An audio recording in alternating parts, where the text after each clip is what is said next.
تو وہی ہوگا جو جناب پروفیسر غامدی صاحب نے شروع کیا ہوا ہے. ابھی ان کا نیا کلپ مارکیٹ میں آیا ہے. انہوں نے فرمایا کہ جو عدت ہے نا, قرآن نے کہا ہے کہ 3 حیض اور 4 مہینے 10 دن. ایکچولی اس لیے تھا کہ جب شوہر کی ڈیتھ ہو جائے تو پتہ یہ یعنی ایسا نہ ہو کہ اس کے پیٹ میں بچہ ہو. تو 4 مہینے 10 دن جو عدت رکھی گئی ہے وہ اس لیے رکھی گئی ہے کہ پتہ چل جائے کہ اس کے پیٹ میں بچہ نہیں ہے, تاکہ وہ کہیں اور نکاح نہ کرے. لیکن اب الٹرا ساؤنڈ سے اور مشینوں سے پتہ چل جاتا ہے, لہذا 4 مہینے کے تکلف کی بالکل بھی ضرورت. یہ غامدی صاحب کی رائے ہے. کیا ہو گیا بھائی؟ وہ کہتے ہیں اب 4 مہینے 10 دن کی عدت کی ضرورت نہیں ہے. بندہ مرا, خاتون گئی, الٹرا ساؤنڈ کروایا, ڈاکٹر نے کہا کچھ بھی نہیں ہے, چلو بھائی شادی کرے وہ کہیں اور. سمجھ میں آ رہی بات؟ اور دلیل میں انہوں نے یہ آیت پیش کی ہے کہ وَأُولَاتُ الْأَحْمَالِ أَجَلُهُنَّ أَن يَضَعْنَ حَمْلَهُنَّ. اگر کسی عورت کو حمل ہے, شوہر مر گیا اور بچہ پیدا ہو گیا تو فوراً عدت کیا ہو گئی؟ ختم. انہوں نے کہا اصل مقصد کیا تھا؟ دیکھو آیتیں ہر ایک کے پاس ہیں اور عوام بڑی متاثر ہو رہی ہے, لیکن چاروں اماموں کا, پوری امت کا اجماع ہے کہ یہ بات ٹھیک نہیں ہے. 100% پتہ چل جائے نا کہ پیٹ میں بچہ نہیں ہے, پھر بھی 4 مہینے 10 دن گزارنے پڑیں گے. یہی وجہ ہے کہ 90 سال کی بڑھیا پہ بھی عدت فرض ہے. اور غامدی صاحب نے کتنی بڑی گڑبڑ کر دی.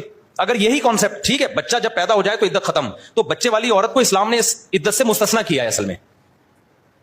لیکن اصولی طور پہ دیکھا جائے تو جب بچہ پیدا ہو جاتا ہے نا, تو پھر قرآن یہ کیوں کہتا ہے کہ جس عورت کے پیٹ میں حمل ہو وہ جب بچہ جنے گی تو عدت پوری ہو جائے گی. بھائی جب پتہ چل گیا کہ حمل ہے تو پھر تو اس کو تو فوراً شادی کی اجازت ہونی چاہیے, کیونکہ سب کو پتا ہے کہ جو مرا ہے اسی کا بچہ ہی ہے. اب دوسرا بچہ آ سکتا ہے ایک بچے کے بعد پیٹ میں؟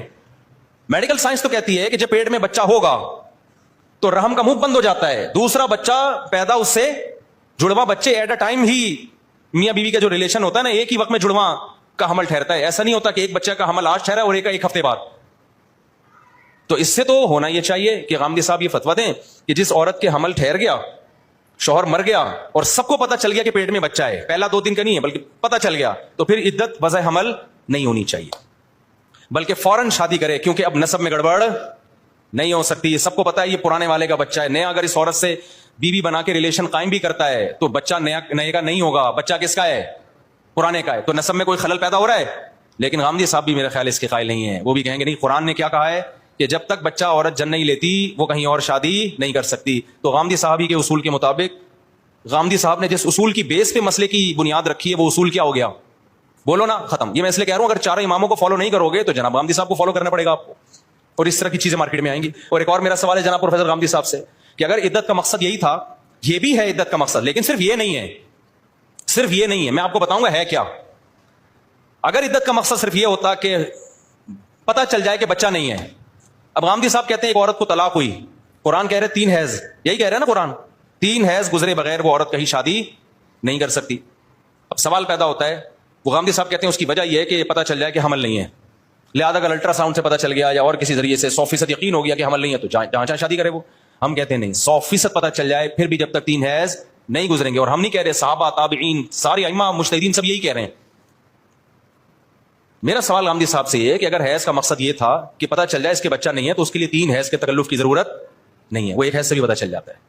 جب عورت کو طلاق ہوئی, اس کو پورا حیض کا پیریڈ آیا, اس کے بعد تو حمل والی عورت کو حیض آتا ہے, 7 دن تک حیض آتا رہا, اس کو مینسز کا بلڈ آتا رہا. پوری دنیا کے ڈاکٹروں کا اتفاق ہے کہ پریگننسی کے ہوتے ہوئے حیض نہیں آتا. تو پھر 1 حیض قرآن کو چاہیے تھا عدت رکھ دیتا, 3 حیض کے تکلف کی ضرورت نہیں تھی, بلکہ قرآن اور پورا حیض بھی نہ گزرنے دیتا. قرآن کہتا ہے 2-3 دن کا بھی حیض آ گیا نا, بس پتہ چل گیا بچہ نہیں ہے, کہیں اور شادی کرا دو اس کی. میں اس لیے کہہ رہا ہوں کہ ائمہ کرام نے جو فتویٰ دیا نا 4 اماموں کو فالو کرو, وہ اس لیے کہ تاکہ 5واں غامدی صاحب جیسے کوئی امام نہ آ جائے جس کو آپ کو فالو کرنا پڑے. میں سمجھا پا رہا ہوں اپنی بات؟ ورنہ ایک غامدی نہیں ہے, غامدی صاحب کے نام پہ بہت سارے غامدی مارکیٹ میں مختلف ناموں سے چل رہے ہیں یوٹیوب پہ. تو آپ قرآن و سنت کے نام پہ دے دنادن منجن بکے گا, دے دنادن منجن. اور چلے ہم آگے, غامدی صاحب سے ایک اور سوال ہے. قرآن تو کہہ رہا ہے واللائی لم یئسنا واللائی لم یحزن, وہ عورت جن کو ابھی حیض آنا شروع ہی نہیں ہوا, وہ نابالغ بچیاں ہوتی ہیں. عرب میں رواج تھا نابالغ بچی کا بھی نکاح کر دیا کرتے تھے. تو قرآن کہہ رہا ہے کہ اگر وہ نابالغ بچی رخصت ہو کے چلی گئی, اب اگر اس کو طلاق ہوگی تو بھی وہ 3 مہینے عدت گزارے گی, کیونکہ اس کو حیض بولو نہیں آتا. تو اس کی عدت کتنی ہے؟ 3 مہینے. اس کی 3 مہینے عدت گزارے گی وہ, حالانکہ وہ نابالغ ہے. ابھی اس کو حیض آنا شروع ہی نہیں ہوا, اس میں پریگننسی کا امکان ہے ہی نہیں. پریگننسی بالغ لڑکیوں کو ہوتی ہے, نابالغ کو نہیں ہوتی. عرب میں رواج تھا کہ نابالغ بچی اگر جو ہے وہ بچی نابالغ ہے لیکن صحت مند ہے وہ, تو اس کا نکاح کر کے رخصتی بھی کر دیتے تھے وہ لوگ. اسی کنڈیشن میں اگر عورت کو طلاق ہوتی ہے تو بھی کتنے 3 مینسز نہیں آ رہے تو 3 مہینے عدت. اور ہم آگے چلتے ہیں, واللائی یئسن من المحیض من نسائکم ان ارتبتم کا مطلب اگر تمہیں شک ہو. یہاں بھی غامدی صاحب نے شک کا مطلب میں ڈنڈی مار دی. قرآن کہہ رہے ہیں ان عورتوں کے بارے میں تمہیں اگر شک ہے, پتہ نہیں ہے کہ مسئلہ کیا ہے, تو پھر ہم تمہیں مسئلہ بتاتے ہیں کہ وہ عورتیں جو حیض سے مایوس ہو چکی ہیں, جن کی ایج زیادہ ہو گئی ہے, اب انہیں حیض آنا بند ہو گیا, بڈھی عورتیں, ان کو طلاق ہوگی تو کیا کریں گی وہ؟ اللہ کہہ رہے 3 مہینے عدت گزاریں گی کیونکہ ان کو حیض نہیں آتا, حالانکہ ان میں تو پریگنینسی کا امکان ہے ہی نہیں, وہ تو بڈھی ہو گئی ہیں. تو قرآن خود کہہ رہا ہے یئسن من المحیض, جو حیض سے مایوس ہو چکی ہیں اب ان کو حیض آنا بند ہو گیا.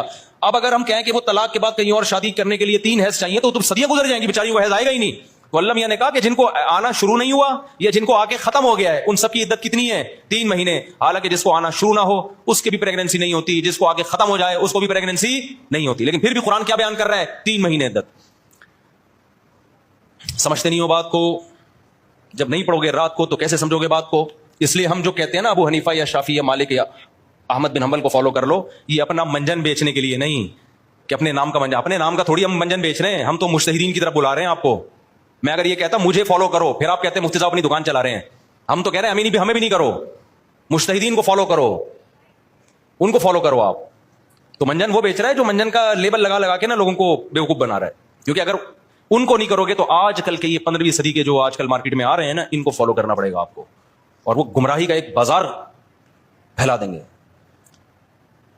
تو جلدی سے بات کو سمیٹ کے ختم کروں میں. آپ سمجھ رہے ہیں میری بات میں کیا کر رہا ہوں؟ وہ جو بھائی بیٹھے ہوئے سمجھ رہے ہیں, آپ پینٹ کوٹ میں ہیں نا, ٹائی بائی میں, تو اگر آپ کی سمجھ میں آ رہا ہے تو اس کا مطلب یہ مولویوں کی بھی سمجھ میں آ رہا ہوگا. یہ میں اس لیے آپ سے پوچھ رہا ہوں, کیونکہ تھوڑی گاڑی باتیں آ جاتی ہیں نا, تو میں دیکھ رہا ہوتا ہوں جو شرٹ اور پینٹ پہن کے بیٹھے ہوئے ہیں ان کی سمجھ میں آ رہا ہے, کیونکہ وہ تھوڑا مشکل ان کو, یعنی جو ٹرمز اصطلاحات ہیں ان کے لیے. آپ بتائیں آپ کو سمجھ میں آ رہا ہے؟ آپ تو پرانے آدمی ہیں نا, اس لیے سمجھ میں آ رہا ہوگا. پرانے کا مطلب اتنے پرانے نہیں کہ آپ کے زمانے کی ٹرینیں بند ہو گئی ہیں, یعنی جوان آدمی ہیں لیکن بیان بہت پہلے سے سن رہے ہیں. ایسا نہ اپنی انسلٹ محسوس کریں مفتی صاحب نے مجھے پرانا کہہ دیا.